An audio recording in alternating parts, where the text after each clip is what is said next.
একদা গৃহদাসীষু যশোদানন্দ গেহিনী করমন্তরুণীর্কৃতাসু নির্মমন্থ্যং স্বয়ং দধি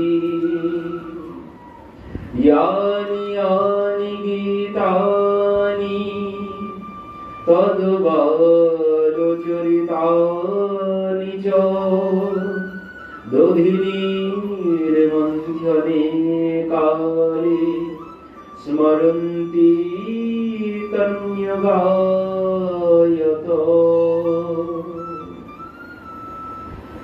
সুখদেব জি বর্ণনা করছেন, একদা গৃহদাসীষু যশোদানন্দ গেহিনী করমান্ত্যরুণী যুক্তাসু নির্মমন্থ্যং স্বয়ং দধি। একদিন মা নিজে দধি মন্থন করছেন। একদা, এই যে একদিনের কথা বলছেন, এই দিনটি কোন দিন ছিল?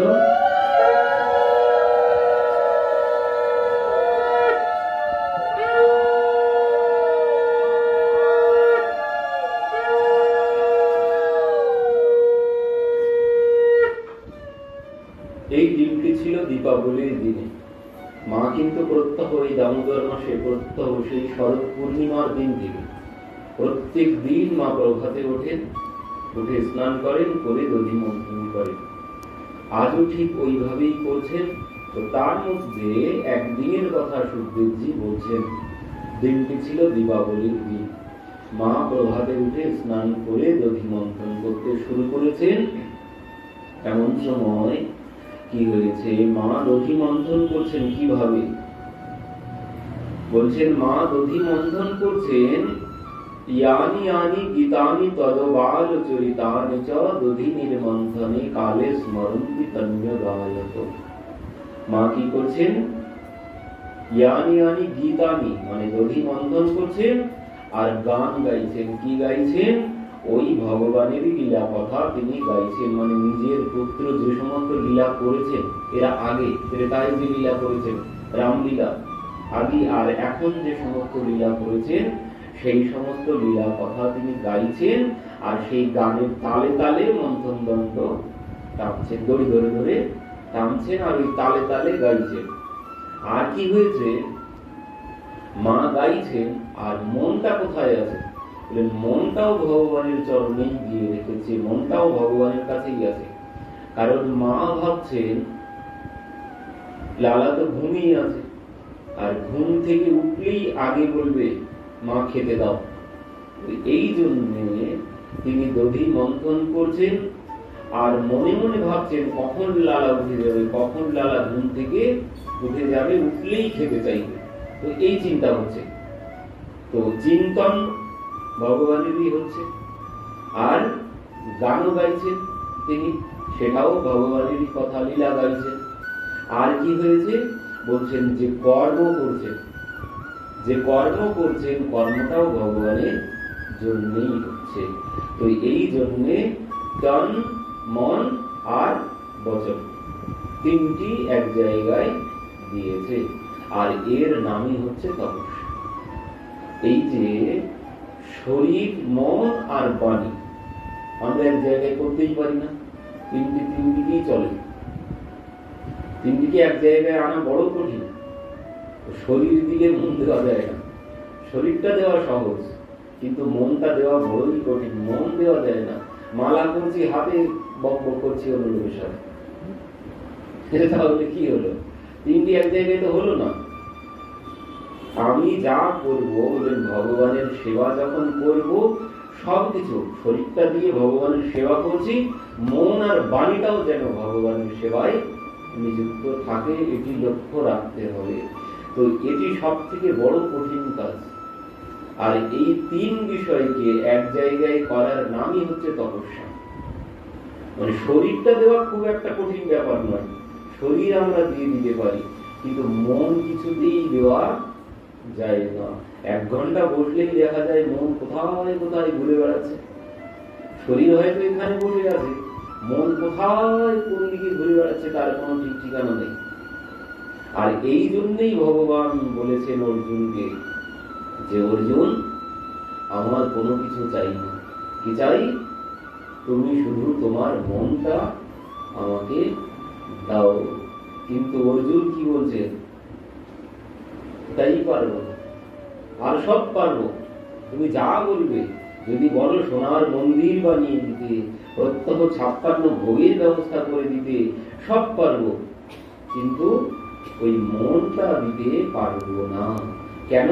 বলছিল চঞ্চল হি মনোকৃষ্ণ, যে মনটা বড় চঞ্চল হি মনোকৃষ্ণ প্রমাতি বলবৎ দৃঢ়ম, যে মন বড়, এই মন বড়া চঞ্চল कैसे तेरा ভজন করুন।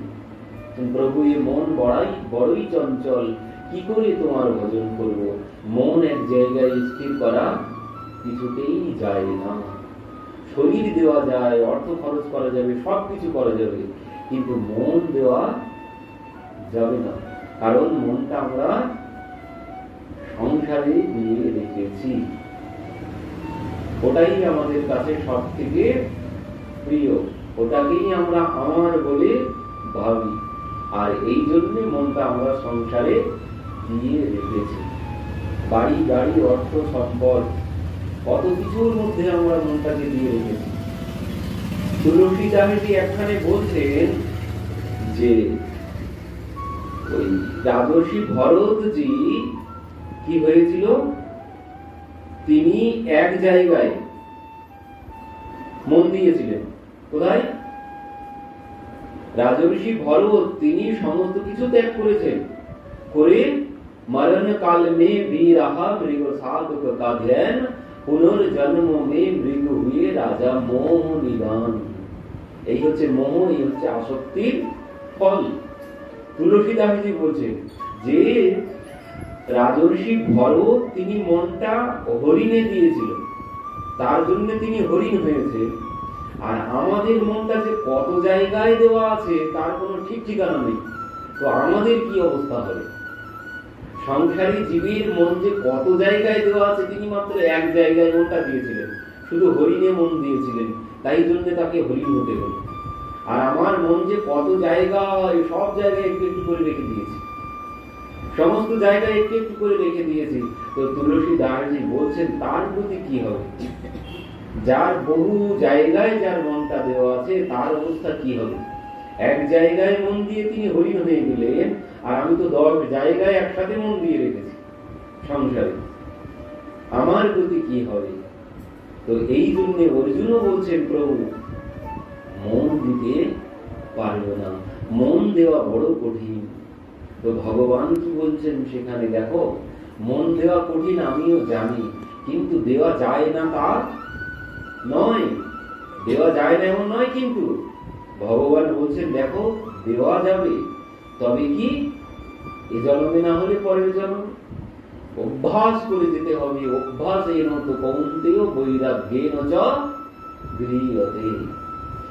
অভ্যাস করো, অভ্যাস করো, মনটাকে এক জায়গায় নিয়ে আসার অভ্যাস করো, আমার চরণে দেওয়ার অভ্যাস করতে হবে। মনটাকে চারিদিক থেকে এক জায়গায় নিয়ে এসে মনটা ভগবানের চরণে দেওয়া অভ্যাস করতে হবে। আর কি বলছেন? অভ্যাস তো করবে, শুধু শুধু তুমি দিতে পারবে না, অভ্যাস তো করতেই হবে। চারিদিক থেকে মনটাকে সরিয়ে নিয়ে এসে আমি ভগবানের চরণে মনটা দেব। কিন্তু কেন দেব? কেন দেব? এই 1 মাস কি জন্য আমরা এত হুড়োহুড়ি ঝামেলা কি জন্য করার দরকার? অনেকে যারা করছে নাকি তাদের কি অসুবিধা আছে নাকি কোনো? তারা আমাদের থেকেও বরং ভালো আছে, তাদের কোনো সমস্যা নেই। আরো তো 2-1 দেখি যে কবে শেষ হবে, ঘুম বন্ধ হয়ে যায় ভোরবেলা করে, তাদের কিসের অসুবিধা আছে? কোনো অসুবিধা নেই। কোনো অসুবিধা আছে তবে যারা যাচ্ছে না, যারা এখানে আসছে না ভগবানের কথা শুনতে, তাদের কোনো অসুবিধা নেই। তারা ভাবে আমাদের কি প্রয়োজন আছে, কি জন্য ওখানে যাবো, কি যাওয়ার দরকার, বাড়িতে কাজ করলে তো আরো লাভ হবে, কি প্রয়োজনে আমি ওখানে যাব? তো বললেন দেখো তোমার যে গাড়ি বাড়ি আছে তুমি তার মধ্যে ডুবে আছো, গাড়ি বাড়ি অর্থ সম্পদ আছে, তুমি ভাবছো এই বেশ ভালো আছে, ওসবের আবার কি প্রয়োজন? কিন্তু তোমার কি আছে একবার ভেবে দেখো, রাবণের কি ছিল? রাবণের কি ছিল একবার ভেবে দেখো। তার কোনো কিছুর অভাব ছিল? সোনার লঙ্কা ছিল। তার শক্তি ছিল কেমন, বুদ্ধি ছিল কেমন, মানে সবার উপরে। রাবণ যে সময় কোনোদিন কেউ ওই বিমান কোনোদিন কল্পনাই করতে পারেনি, যে সময়, সে সময় রাবণের কাছে বিমান ছিল। সে বিমানে করে ঘুরে বেড়াতো।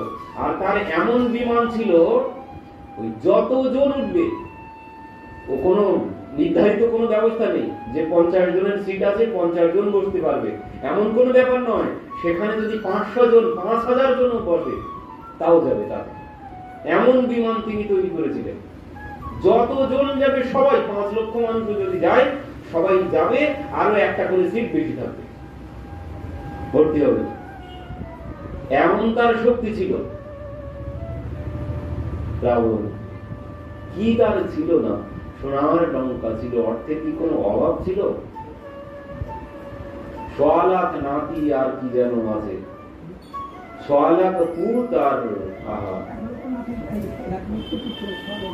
1.25 লক্ষ নাতি, তা ঘর রাবণ ঘর দিয়া না বাতি।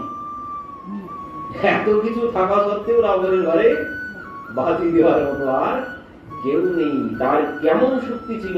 আমরা ওই শনি পূজা করেন, আপনারা শনিবারের দিন অনেকে শনিদেবের পূজা করে, শনিদেবকে ভয় পায়। আর কাউকে ভয় না করুক, শনিদেবকে ভয় পায়।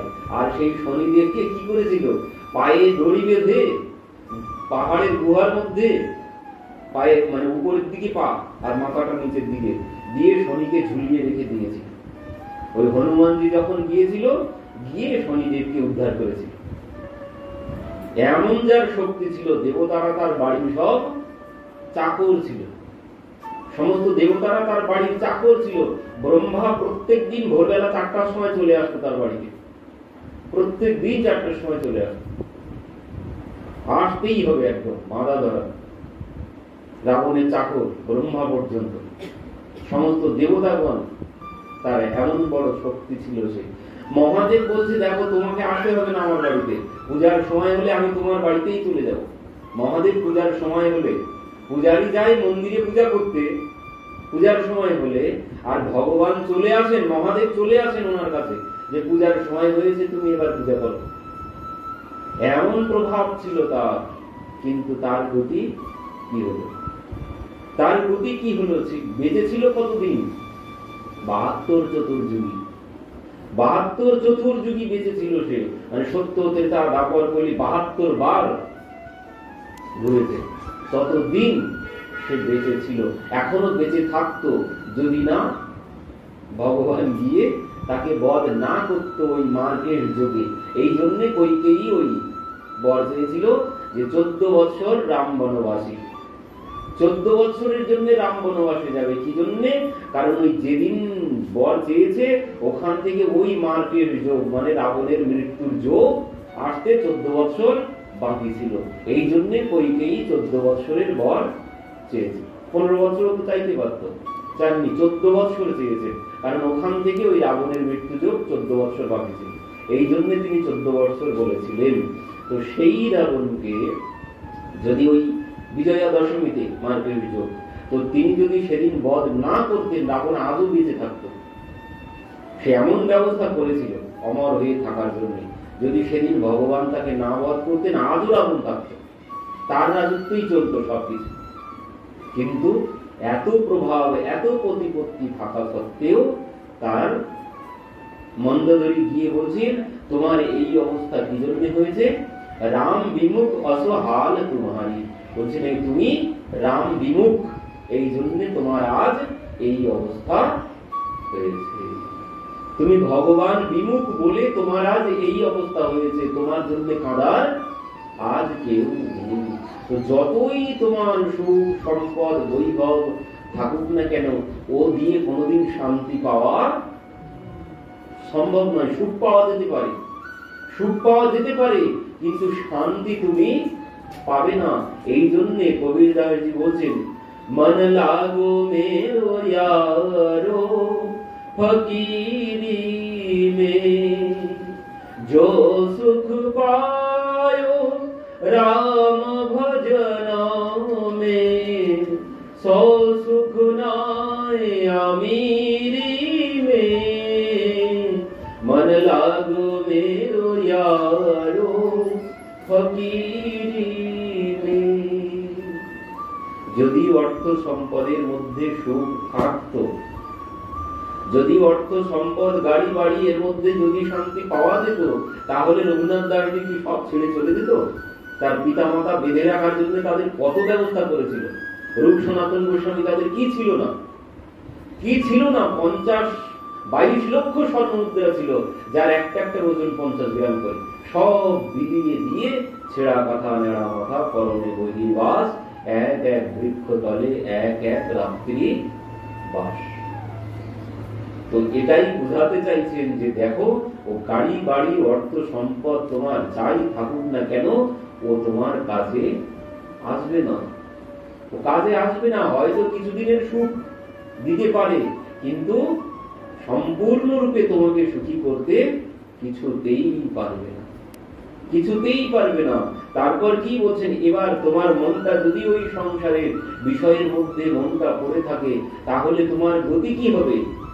তোমার গতি কি হবে? মৃত্যুকালে ওটাই চিন্তা করতে করতে তুমি মৃত্যুবরণ করবে। আর তোমার গতি কি হবে? বলছেন, যদি তুমি অর্থের চিন্তা করতে করতে মৃত্যুবরণ করো, তোমাকে স্বর্গজনিতে যেতে হবে। তুমি যদি গাড়ি বাড়ির চিন্তা করতে করতে মৃত্যুবরণ করো, তো তোমাকে ওই বাড়িতেই থাকতে হবে, ইঁদুর ছুঁচো বিড়াল হয়ে, যেতে কোথাও পারবে না। তারপরে বলছেন, যদি নাতি নাতনি পুত্রের কথা চিন্তা করতে করতে মৃত্যুবরণ করো, তাহলে তোমাকে শুকর কুকুর জনিতে যেতে হবে। এই হবে তোমার গতি। কেন বলছেন, ওই কুকুর শুকরের বাচ্চা দেখেছেন কতগুলো করে হয়? একসাথে 8টা 10টা করে। মৃত্যুকালে যদি আমার মনটা ওই পুত্র কন্যা নাতি নাতনির মধ্যে যায়, তো আমাকে ওই জায়গায় দেওয়া হবে। যাও, তোমার পুত্র কন্যা দরকার, তো নাও, কতগুলো দরকার, কতগুলো দরকার, এবার নাও। তো এই জন্য বলছেন, একমাত্র পরম কল্যাণ কিসে হবে? একমাত্র পরম কল্যাণ এই ভগবানের নামেই হবে, ভগবানের কথাতেই হবে। আর যদি সংসারে ডুবে থাকো, তোমার অবস্থা সেই শেঠজির মতো হবে। আপনাদের কি মনে আছে? আমি বলেছিলাম কিনা মনেও নেই আমার। ওই একজন শেঠজি ছিলেন, দেবর্ষী নারদ এসেছিলেন শেঠজির কাছে। শেঠজি, আপনি তো জনকল্যাণের জন্য অনেক কিছু করেছেন, এবার একটু নিজের কল্যাণের কথা ভাবুন। কেন আমি এত মানুষকে এত দান দক্ষিণা করেছি, আমার এতে নিজের কল্যাণ হয়নি? না, বলছেন, এতে নিজের কল্যাণ হয় না। তাহলে কি করতে হবে নিজের কল্যাণের জন্য? আপনি আমার সাথে কিছুদিনের জন্য বৃন্দাবনে চলুন, আপনার কল্যাণ হয়ে যাবে, আপনার জন্ম সফল হয়ে যাবে। আপনি আমার সাথে বৃন্দাবনে চলুন। ও বৃন্দাবনের এমনই মহিমা, এমনই প্রভাব, ও ঠিক আপনার মন পরিবর্তন হবেই হবে। চড়ে যাও বৃন্দাবন কে রঙ, পুরুষ ভাব হয়ে ভঙ্গ। বলছেন, গোপী ভাব সহজে উপজে, পুরুষ ভাব হয়ে ভঙ্গ। তোমার সমস্ত ভাব চলে যাবে, গোপী ভাব চলে আসবে বৃন্দাবনের ভূমিতে স্পর্শ করার সাথে সাথে।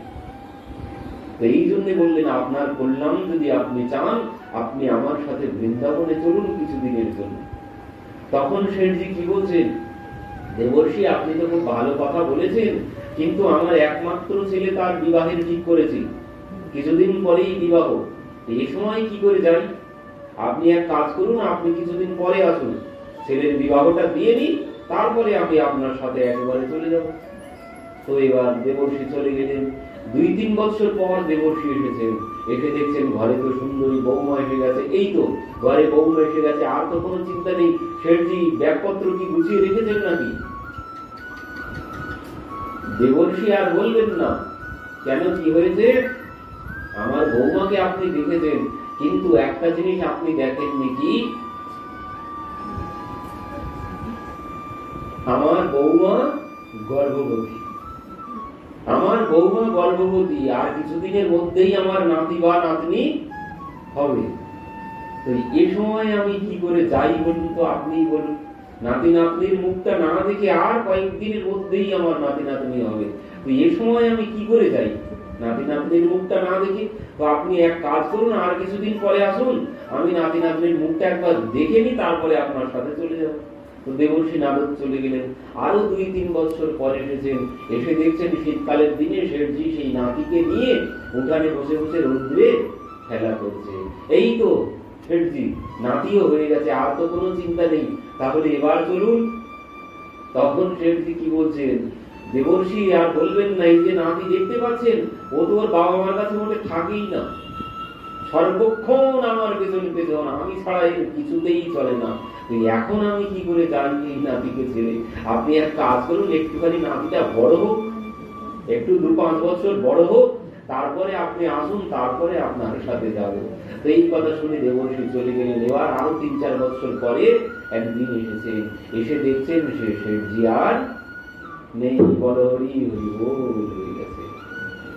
এবার দেবর্ষি নারদ বলছেন, যার সংসারের প্রতি এত মোহ, সে তো সংসার ছেড়ে যাবে না, গেলে কোথায়? ওই যে নাতি নাতির প্রতি মোহ ছিল। তো এবার কি হয়েছে, দেবর্ষি নারদ খুঁজতে শুরু করেছেন, খুঁজতে খুঁজতে দেখছেন সেই বাগানের মধ্যে সেই নাতি বসে আছে।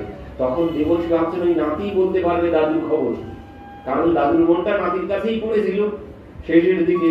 তো এই জন্য ভাবছেন ওই নাতি বলতে পারবে দাদুর খবর।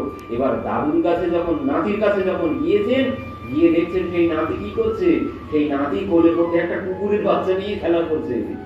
দেবর্ষি নারদ দেখলেন যে সেই কুকুরের বাচ্চা আর কেউ না, ওই শেঠজি এবার কুকুর হয়ে এসেছে। ওই যে নাতির মধ্যে মোহ ছিল, এই জন্য শেঠজি কুকুর হয়ে এসেছে। তখনও দেবর্ষি নারদ বলছেন, শেঠজি এখন কি যাবেন, আপনার সময় হয়েছে? না, এখন আমার সময় হয়নি। কেন? আমার ছেলেটা বিদেশে চলে গেছে কাজ করতে, বৌমা একা বাড়ি আর নাতি একা বাড়ি, আমি ওই সারা রাত জেগে জেগে ঘর বাড়ি পাহারা দিই, এখন আমার যাওয়ার সময় হবে না, আপনি আরো পরে আসুন, নাতিটা আরো বড় হোক, আরো কিছুদিন পরে আসুন। তো আরো 4-5 বছর পরে দেবর্ষি নারদ একদিন ঘুরতে ঘুরতে এসেছেন, এসে দেখছেন সে কুকুরটাও আর নেই, গেল কোথায়? এবার দেখছেন সেই নাতি পুকুর পাড়ে বসে বসে খেলা করছে। নাতির কাছে গিয়েছেন, গিয়ে দেখছেন ওই নাতি কি করছে, পুকুরের জলে একটা বড় ব্যাঙ ভেসে উঠছে, আর ওই নাতি ঢিল মারছে, ব্যাঙটা ডুব দিচ্ছে, আবার কিছুক্ষণ পরে ভেসে ওঠে, আবার এর ঢিল মারে, আবার ডুব দেয়, এইভাবে খেলা করছে। তখন ভালো করে দেখলেন এই ব্যাঙ আর কেউ না, এই ব্যাঙ সেই শেঠজি। সেই শেঠজি এবার ব্যাঙ হয়েছে। দেবর্ষি নারদ বলছেন, শেঠজি আপনি কি যাবেন এবার আমার সাথে, আপনার কি সময় হয়েছে? তখন কি বলছেন, আপনি কি জন্য বারবার বিরক্ত করতে আসেন, দেখতে পাচ্ছেন না আমি নাতির সাথে খেলা করছি, আপনি কি জন্য বারবার বিরক্ত করতে আসেন?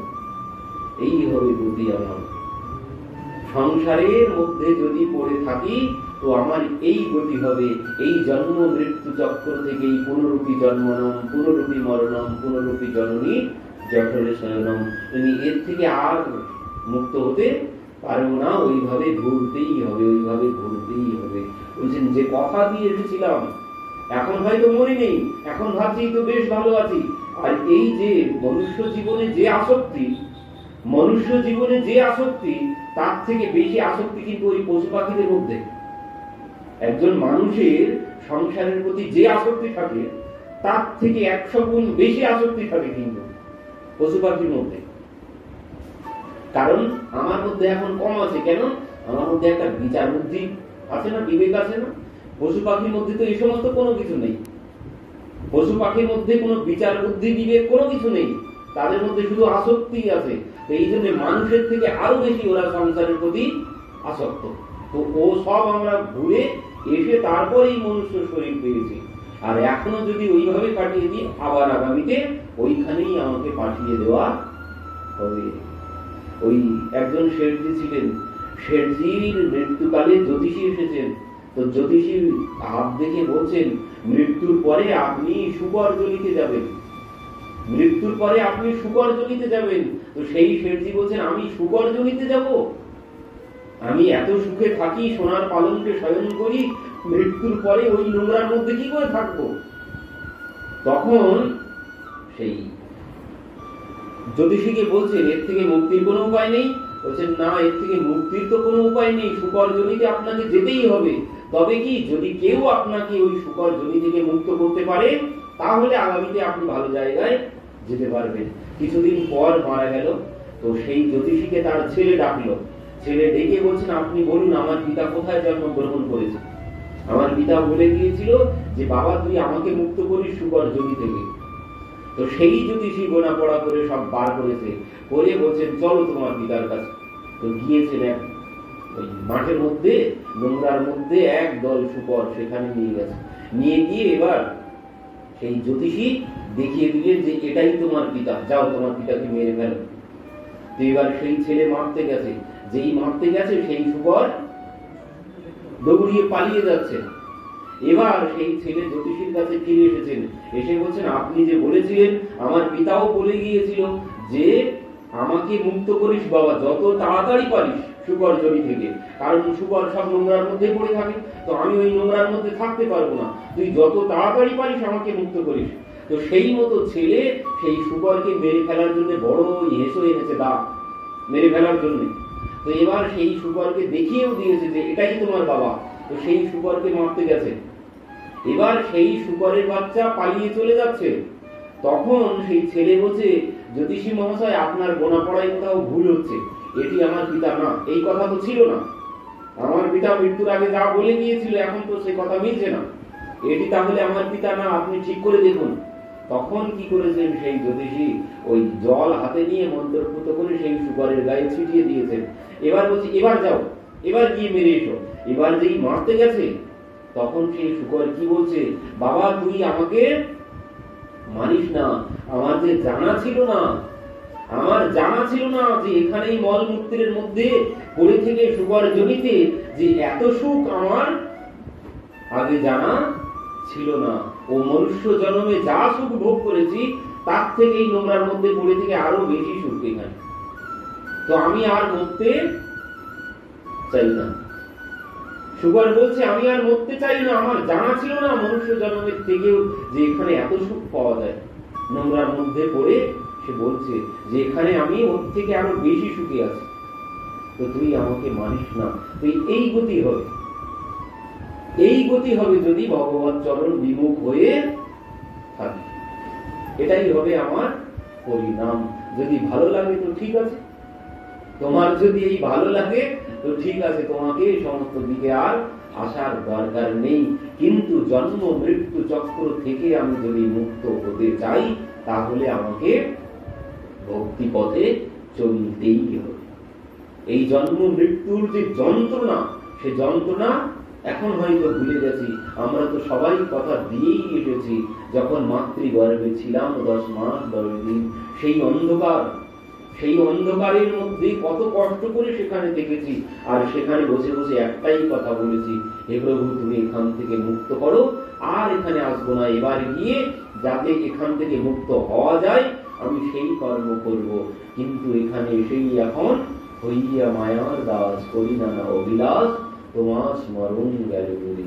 এখন আমি মায়ার দাস হয়ে গেছি, সংসারের দাস হয়ে গেছি, তোমার সবকিছু স্মরণ, আমার আর কোনো কিছু স্মরণ নেই। টিকটিকিটাও শুনছে, ও শুনছে, ওর কত বড় ভাগ্য এইখানে মন্দিরের মধ্যে বাস করতে পারছে আর ভগবানের কথা সে শুনতে পারছে। আগামীতে কিন্তু ও একটা ভালো জায়গাতেই যাবে, একটা ভালো জায়গাতে যাবে। ও অল্প ভাগ্যে এই জায়গায় বাস পায়নি, ও অল্প ভাগ্যে সম্ভব নয়। আর ঠিক শুনছে, তারও সংকেত দিচ্ছে যে আমি যে শুনছি ঠিক প্রত্যেক দিন দেখি ঠিক কথার ঠিক জায়গা মতো সংকেত দেয়। সেই পার্বতী দেবীকে মহাদেব যেমন বলেছিল তুমি মাঝে মাঝে হুহু করো যে আর তুমি যে শুনছো আমি যেন বুঝতে পারি, তুমি মাঝে মাঝে সংকেত দিও। পার্বতী দেবীকে মহাদেব যখন এই ভাগবত কথা শ্রবণ করাচ্ছেন তখন বলেছিলেন যে মাঝে মাঝে তুমি সংকেত দিও যেন আমি বুঝতে পারি তুমি শুনছো। তো এও ঠিক শুনছে মাঝে মাঝে, আর ঠিক জায়গা মতো সংকেত দিচ্ছে, কোনো কথার মাঝখানে কিন্তু নয়, কথা শেষ হলে সেখানেই সংকেত দিচ্ছে। তো এর থেকে বোঝা যায় ও শুনছে ওখানে বসে বসে। এই কয়েকদিন ধরেই দেখলাম মানে ঠিক জায়গা মতো সেই সংকেত দিচ্ছে, মাঝখানে যেখানে সেখানে না, একদম ঠিক মতো জায়গায় এসে কথা একটা প্রসঙ্গ বিশ্রাম হচ্ছে সেখানে গিয়েই ও ঠিক সংকেত দিয়ে দিচ্ছে। তো এই কথা কি করতে পারে, এই জন্ম মৃত্যু চক্র থেকে আমাকে মুক্ত করতে পারে। আর যদি আমি এই ভগবত চরণ বিমুখ হয়ে থাকি তাহলে আমাকে এই 84 লক্ষ জনিতে বারবার ঘুরে বেড়াতে হবে, আর এখান থেকে মুক্ত হওয়া সম্ভব নয়। কারণ এই মনুষ্য শরীর অত সহজে লাভ করা যায় না। বড় ভাগ্য মানসতান পাওয়া সাধনা ধাম মোক্ষ কর দ্বারা।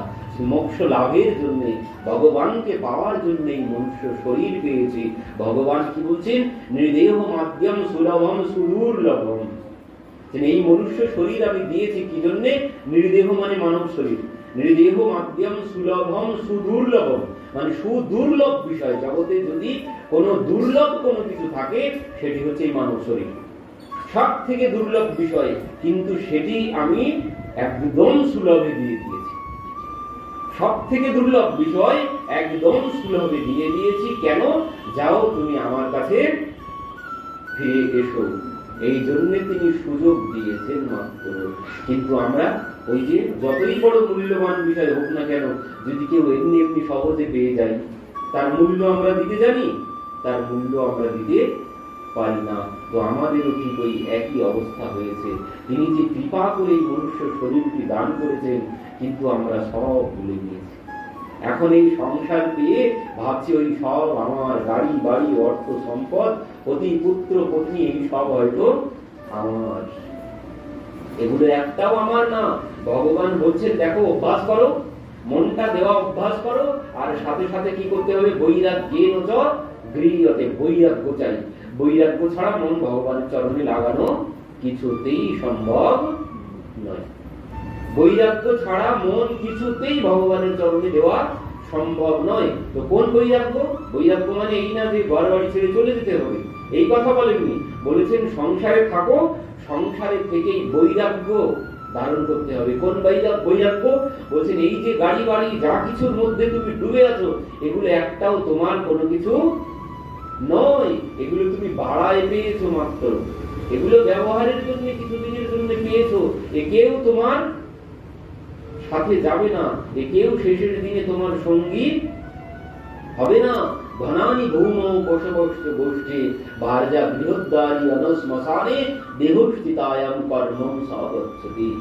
গাড়ি বাড়ি অর্থ সম্পদ ওগুলো একটাও কাজে শেষের দিনে আসবে না। আর যত আত্মীয় বন্ধু স্বজন আছে ও খেলার সাথী ও যারা সাথে যে যাবে না, তারা একলাই চলে যেতে হবে। আর এই সাধের এ দেহখানি নিয়ে যে শ্মশান ভূমি এক মুঠো ছাই হয়ে গেল, এর নাম হচ্ছে বৈরাগ্য। মানে এই সত্যটাকে উপলব্ধি করার নাম হচ্ছে বৈরাগ্য। এই আসক্তি ত্যাগ করে, মোহ ত্যাগ করে সত্যটাকে উপলব্ধি করার নাম হচ্ছে বৈরাগ্য। বলেন সংসারে থাকো, তবে এই সত্যটাকে উপলব্ধি করে সংসারে থাকো, এর নাম হচ্ছে বৈরাগ্য। বলেন এই সত্যটাকে তুমি যদি মেনে নিতে পারো, তাহলে আর তোমার আসক্তি আসবে না, তোমার মনটা তাহলে আমার চরণে তুমি দিতে পারবে। আর যদি এই জ্ঞানে এই সত্য উপলব্ধি না করতে পারি, এই মোহ যদি কাটাতে না পারি, এই যে শরীর, এই শরীরের মধ্যে কোনো কিছু নেই যার প্রতি সব থেকে বেশি মোহ, এই শরীরের প্রতি। এই শরীরে কি আছে? কোনো কিছু নেই। এই শরীরটাও আমার না, এটি ভাড়ায় পেয়েছি মাত্র ব্যবহার করার জন্য। এটি ভাড়ায় পেয়েছি কর্মফল অনুযায়ী। এই শরীরটি পেয়েছি, যেমন কর্ম করব ঠিক তেমন জনিতে যেতে হবে। তো কর্মফল হয়তো একটু ভালো ছিল, তার উপরে ভগবান কৃপা করে এই ভালো, সব থেকে ভালো পুরস্কারটি আমাকে দিয়েছেন মাত্র কিছুদিন ব্যবহার করার জন্য। এ আমার না, এখানে এটি যদি আমার হতো তাহলে দেখুন চুলগুলো সব ঝরে যাচ্ছে, চোখটা ঝাপসা হয়ে যাচ্ছে, কানটা শোনা কম করে দিচ্ছে, চোখটা দেখা কম করে দিচ্ছে, হাঁটু চলা কম করে দিচ্ছে। তো এ যদি আমার হতো, আমার কথা শুনে চলতো, এগুলো একটাও আমার কথা শোনে? আমি যদি বলি যে চুলগুলো তুই ধরিস না, চোখটাকে যদি বলি তুই ঝাপসা হোস না, কানটাকে যদি বলি তুই শোনা বন্ধ করে দিস না, কেউ শুনবে? তাদের যখন সময় হবে তারা ঠিক আস্তে আস্তে তাদের কাজকর্ম বন্ধ করে দেবে, দিয়ে তারাও অবসর নেবে। কেন? বলছেন এগুলো একটাও আমার না, এরা কেউ আমার কথা শুনে চলে না। দাঁতগুলো সব একটা একটা করে পড়ে যাচ্ছে, আমার কথা কেউ নেবে? যে তুই পড়িস না আমি যদি বলি, থাকবে? কেউ থাকবে না। কেন? এগুলো কেউ আমার না, এগুলো আমি ভাড়ায় পেয়েছি। ও যার জিনিস তিনি সব আস্তে আস্তে আবার নিয়ে নেবেন। আবার যদি তুমি বেশি উল্টো পাল্টা ব্যবহার করো, একসাথেই সব নিয়ে নেবে, এমনও ব্যবস্থা আছে। যদি তুমি উল্টো পাল্টা ব্যবহার করা শুরু করে দাও, তো যার জিনিস সে একদম একসাথে নিয়ে নেবে। তো এই জন্য বললেন, দেখো এখানে কোনো কিছু নেই, এই শরীরটাও তোমার না, সব ভাড়ায় পেয়েছি, বাড়ি গাড়ি অর্থ সম্পদ।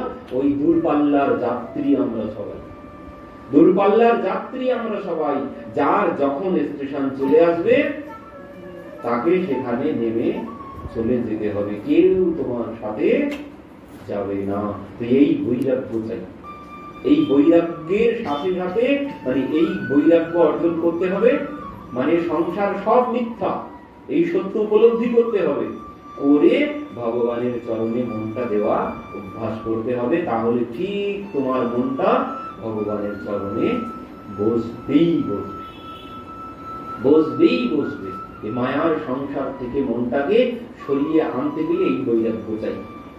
এই জ্ঞান ছাড়া কিছুতেই মনটা সরে আসবে না। তো এই জন্য বলছেন যে মন দিতে হবে, বাণী দিতে হবে এবং শরীরটাও ভগবানের চরণে দিতে হবে। তার নাম মানে সেটি হবে তপস্যা।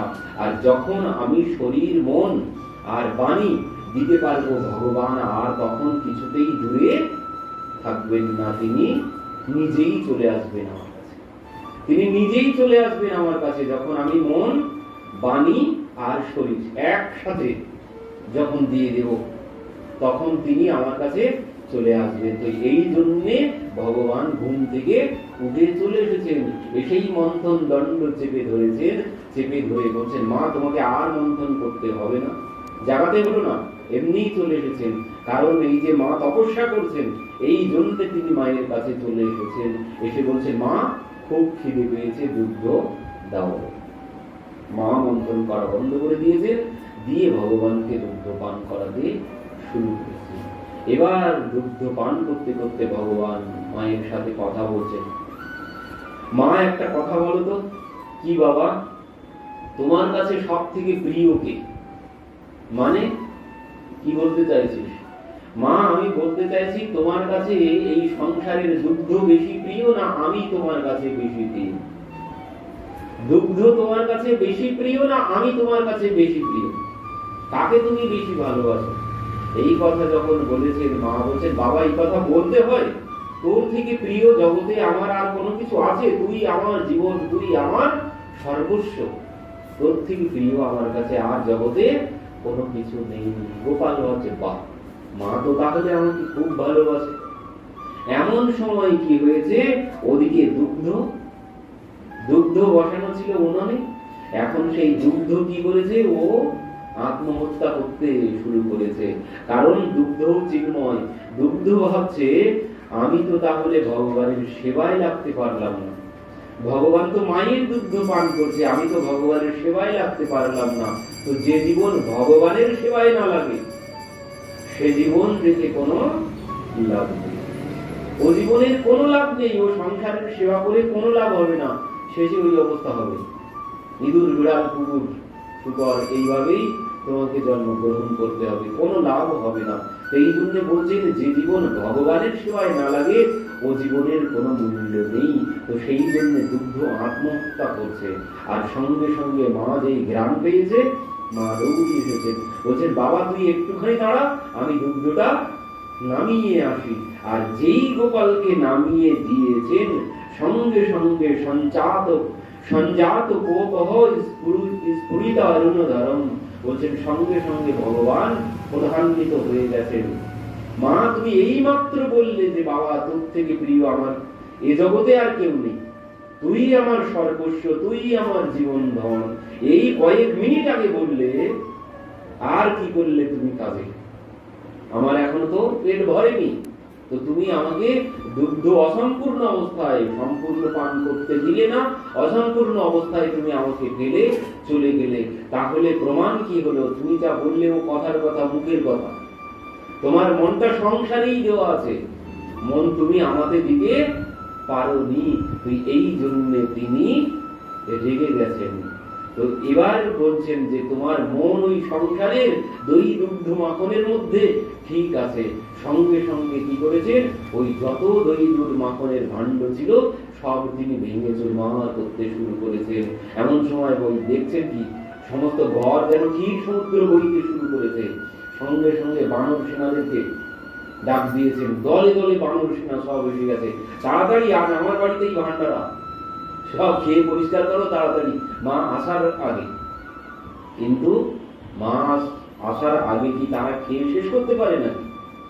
এমন সময় মা এসে গেছে, এসে দেখছেন সমস্ত ঘর যেন